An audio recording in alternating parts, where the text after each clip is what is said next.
Parlons humanitaire sans tabou. Institut Quelu. Épisode 7. Les médias peuvent-ils servir la cause des ONG ? J'aurais besoin d'informations complémentaires. Je ne veux aucune trace de cet entretien, pas de notes, rien. Les médias sont partout. On ne peut pas le nier. On vit dans un monde globalisé et tout est lié. Alors comment faire cohabiter le travail des ONG et des médias ?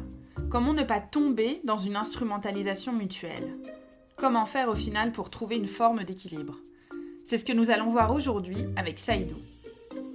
Les médias jouent un rôle essentiel dans la vie des populations car ils jouent à la fois un rôle d'information et de dénonciation de mauvaises pratiques dans les sociétés.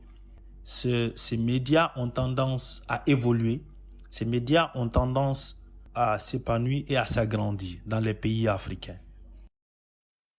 Alors oui, la manière dont les médias vont se comporter va beaucoup dépendre du pays dans lequel ils se trouvent et de la liberté de la presse. Ce qui est certain, c'est que cela va être dans l'intérêt des ONG d'avoir de bonnes relations avec les médias, car une partie de leurs actions va en dépendre. Les médias peuvent servir la cause des ONG, car ils permettent de mettre en avant l'impact positif, l'amélioration des conditions de vie des communautés qu'apportent ces ONG. Ces ONG ont besoin de vraiment montrer, non seulement aux bailleurs, et aussi au gouvernement, de montrer leur impact positif et vraiment assurer leur visibilité et aussi leur réputation à la face du public. Toutefois, il y a des risques que les médias peuvent affecter la réputation des ONG. À travers, aujourd'hui, nous le voyons notamment les fake news, c'est-à-dire les fausses informations, les rumeurs, et à cela s'ajoutent aussi les nouveaux médias, c'est-à-dire les réseaux sociaux. Donc aujourd'hui, ces médias aussi ont pris le dessus, ont pris le pouvoir sur les médias traditionnels où les informations circulent très vite. Et toutes les ONG au final misent sur la communication, car la réputation est essentielle. C'est grâce à notre image que l'on va obtenir des fonds d'entreprise ou de particuliers par exemple. C'est aussi notre réputation qui, dans une certaine mesure, nous permettra de dialoguer avec des partenaires, avec des gouvernements, les communautés et même parfois des groupes rebelles.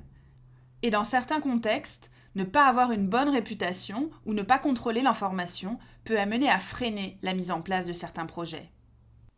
Durant l'épidémie Ebola, j'ai eu à travailler dans une communauté où les médias, par manque de professionnalisme, écoutaient plus les rumeurs des communautés et n'arrivaient pas à équilibrer l'information, à appeler les institutions ou les ONG qui travaillent dans ces communautés pour faire la part des choses ou pour avoir la vraie information. Et comme on l'a vu notamment en Guinée lors de cette épidémie, des communautés entières ont rejeté le travail de sensibilisation des ONG ou des services de santé, nourris par ces fausses informations et allant même jusqu'à questionner l'existence d'Ebola. Ce qui est compliqué, c'est que l'on peut également tomber dans l'extrême inverse et que les médias se transforment en outils marketing des ONG. Dans certains pays, les médias sont plus ou moins indépendants et autonomes selon la politique du pays. Dans ce cas, les médias traitent les informations concernant les ONG avec sévérité parce qu'ils se disent autonomes et indépendants. Par contre, dans les pays sous-développés, la plupart des médias se font payer pour couvrir les activités des ONG. Ils emploient des jeunes diplômés, forcément qui ne sont pas des jeunes qui sont issus des écoles de journalisme, des écoles de communication. Donc, ce qui les rend plus dépendants et affecte la façon dont ils traitent les informations sur ces ONG. Dans la majorité des ONG où j'ai travaillé jusqu'ici, certains journalistes étaient périodiquement invités à accompagner nos équipes. Pour certains médias, c'est souvent une manière assez facile d'accéder à des zones humanitaires ou des zones de conflit. Mais si ces services se développent entre ONG et médias, comment parler par la suite d'objectivité ?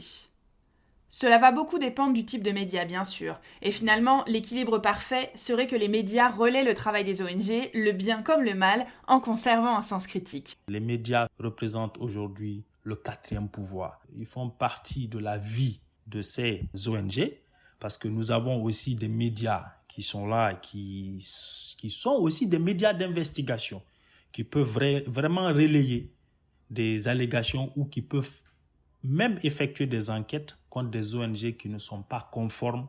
Donc, les médias sont vraiment essentiels et sont au cœur des activités des ONG.